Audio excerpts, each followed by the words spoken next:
Ես եղել ա դե, որ մտածեմ, իսկ եթե ես հաշմանդամություն չունենայի, ես արդյոք կսիրեի կամ հարաբերություններ կունենայի հաշմանդամություն ունեցող տղամարդու հետ։ Եղել են դեպքեր, երբ մտածել եմ, որ ոչ, բայց հետո հիմա չեմ հիշում ոնց ստացվեց, որ հետո հասկացա, որ դա ամենևին կարևոր չի, որովհետև եղավ մարդ, ով իմ դուրը եկավ ու ես հասկացա, որ դրան ուշադրություն չեմ դարձնում, այսինքն հիմա ես վստահ եմ, որ դա քիչ կարևոր է, չեմ կարող ասել, որ կարևոր չի,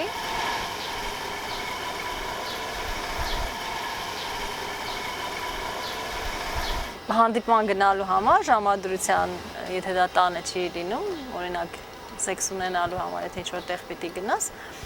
ապա այդ տեղը պիտի մատչելի լինի։ Իսկ շատ դժվար է գտնել այդպիսի տեղ, նախապես պիտի իմանաս,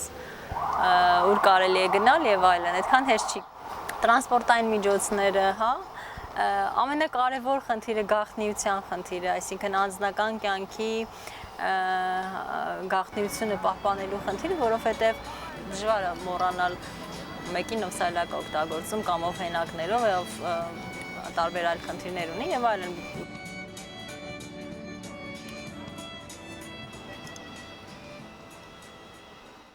Սեքսը իմ կյանքում այնքանով նշանակություն ունի, ինչքանով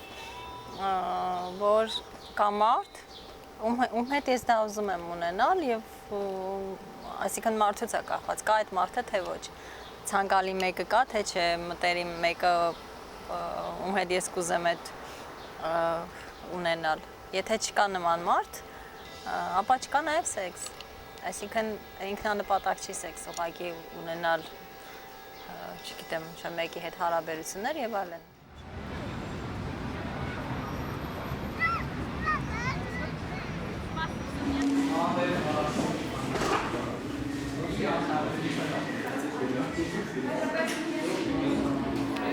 Անձնական հարաբերություններում եղած խնդիրները երբեմն կապում եմ այն խնդիրների կամ դժվարությունների հետ, որ ես ունեմ, այսինքն իմ հաշմանդամության հետ, բայց երբեմն էլ հասկանում եմ, որ դա ես հնարավոր չափազանցնում եմ, այսինքն ես եմ ուղղակի դա կապում դրա հետ, այնպես որ միանշանակ չեմ կարող ասել, թե որն է պատճառը, որ ես տարբեր դժվարություններ կարող եմ ունենալ, դժվարություններ բոլորը կարող են ունենալ, հատուկ դժվարությունները ավելի շատ տեխնիկական են, ասենք եթե օրինակ պիտի ժամադրության գնամ, շատ բարդ է, որտեղ ես դրսում սայլակ եմ օգտագործում, մոտորասայլակ, իսկ մոտորասայլակով ամեն տեղ չեմ կարող ես Երևանում գնալ, այսինքն ժամադրության համար տղամարդիկ մի քիչ պիտի երկար մտածեն, թե ուր ինձ հրավիրեն, մի քիչ պիտի երկար մտածեն, ինչպես ուղեկցեն, իսկ կան տեխնիկական հարցեր, որոնք դժվարացնում են գուցե իմ հետ ընկերությունը, հարաբերությունները, շփումը։ Ես շատ լավ հիշում եմ, երբ որոշեցի սեռական կյանք ունենալ նաև, երբ հասկացա, որ դա շատ կարևոր բաղադրիչ է մարդու կյանքի համար եւ նաև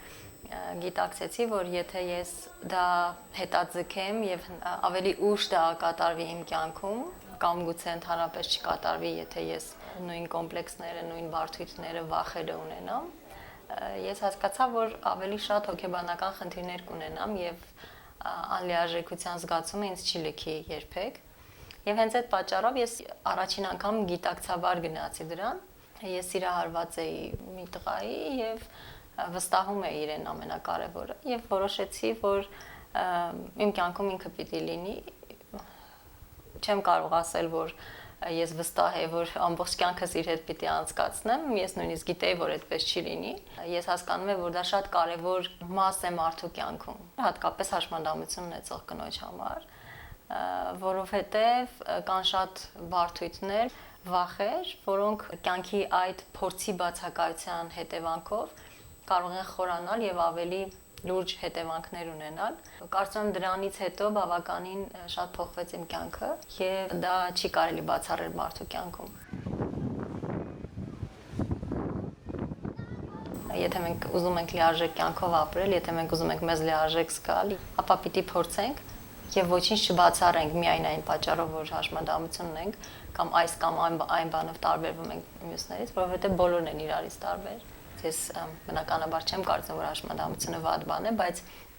այն ընկալմամբ, որ կա հասարակությունում կամ այն ընկալմամբ, որ կա մարդկանց մեջ, ապա մարդիկ դա շատ ավելի ծանր են տանում, քան իրենց ունեցած խնդիրը, եւ շատ հաճախ դա կարող են կապել դրա հետ։ Ես չեմ կարող միանշանակ ասել, թե որ դեպքում ինչպես է։ Այսինքն եթե մենք խնդիր ենք ունենում, եթե մեզ թողնում են, մենք մտածում ենք, որ այդտեղ պատճառով է, որովհետեւ մենք հաշմանդամություն ունենք։ Եթե մեզ մի քիչ ավելի քիչ ուշադրություն են դարձնում, մենք մտածում ենք, վայ, այդտեղ պատճառով է, որովհետեւ այդպես է։ Եթե մեզ ամուսնության առաջարկ չեն անում կամ ուրիշ կնոջ են ընտրում, ապա մենք մտածում ենք, որ դա դրանից է։